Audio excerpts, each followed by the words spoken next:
ससुराल के सामने मायका कहानी।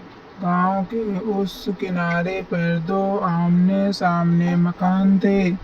एक मकान में श्रीमान व श्रीमती मिश्रा जी रहते थे और दूसरे ठीक सामने वही पगडंडी के उस पार उनके ससुराल वाले यानी कि श्री शर्मा जी का घर था। यह कहानी है निधि का की जो मिश्रा जी की बहू और शर्मा जी की बेटी थी। निधि का बचपन उसी घर में बीता जहाँ अब उसकी माँ पिता रहते थे। आम के पेड़ की छाँव, सुबह सुबह मंदिर की घंटियाँ और माँ के हाथों में गर्मा-गर्म पराठियाँ, हर चीज़ उसकी यादों में बसी हुई थी। लेकिन शादी के बाद जब वह मिश्रा परिवार में आई तो उसका मायका अब बस सामने रह गया, पर उसका रिश्ता बदल चुका था। पहले जहाँ वह बिना सोचे समझे घर से बाहर निकलकर माँ के पास चली जाती थी, अब वही दरवाजा उसे सोचने पर मजबूर करता है, क्या यूं ही माँ के घर जा सकती हूँ। निधि अक्सर खिड़की से बाहर झांकते हुए सोचती। एक दिन की बात है, निधि की तबीयत कुछ ठीक नहीं थी। उसकी सास सविता देवी कुछ तीखी मिजाज की महिला थी। उन्होंने साफ कह दिया, घर के काम में लापरवाही मत करो। हल्की फुल्की तबीयत और हर औरत की किस्मत में होती है। निधि चुपचाप आंगन में बैठ गई। आंसू थे जो पलकों पर थमे हुए थे। तभी उसकी माँ ने खिड़की से देखा कि निधि उदास है। माँ का दिल तड़प उठा, पर बेटी अब बहू बन चुकी थी, इसलिए वह चाहकर भी कुछ नहीं कह सकी।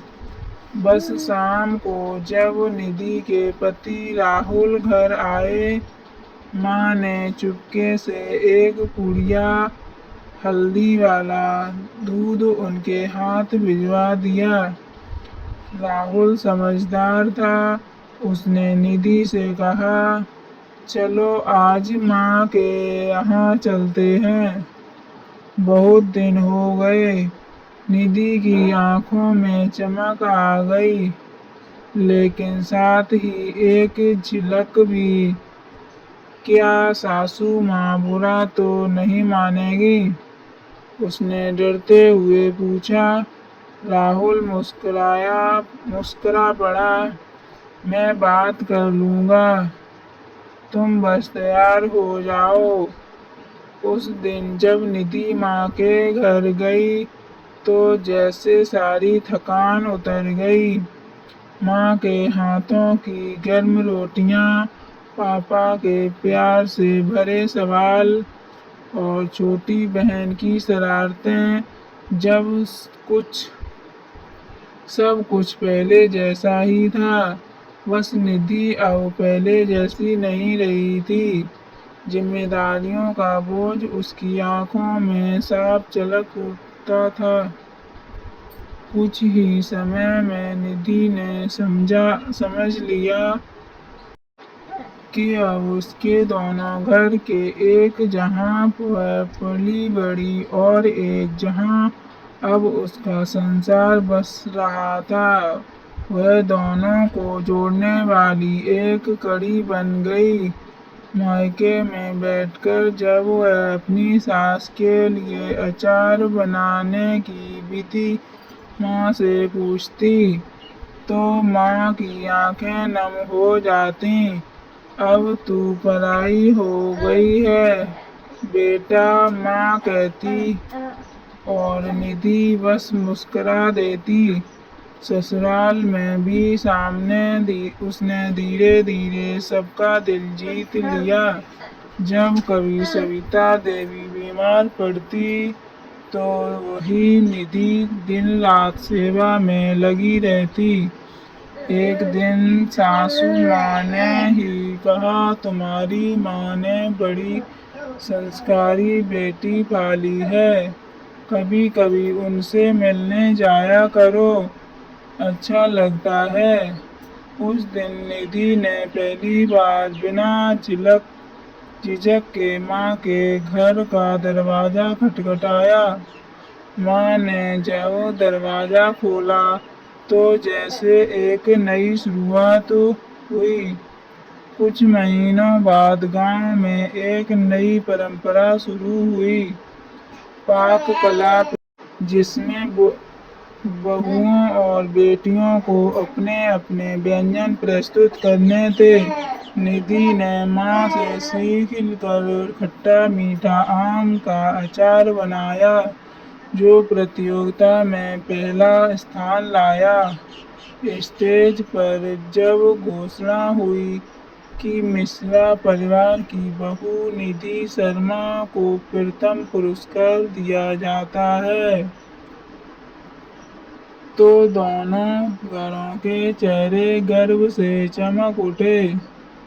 माँ ने ताली बजाई और सासू माँ ने सामने बैठकर सिर ऊंचा किया। ससुराल के सामने मायका होना एक सौगात की तरह था, लेकिन उसी के साथ एक परीक्षा भी। उस रास्ते पर चलने के लिए दिल में बहुत संयम और समझदारी चाहिए होती है।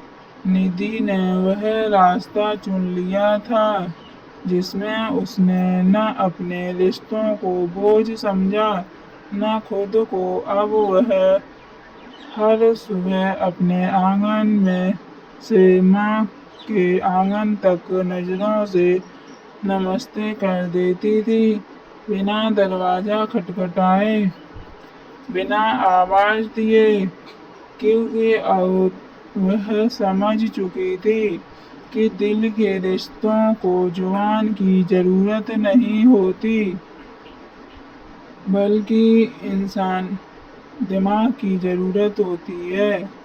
अगर हमारी ये कहानी पसंद आई हो तो लाइक करें, कमेंट करें, चैनल को सब्सक्राइब कर लें और ज़्यादा से ज़्यादा लोगों को शेयर करें।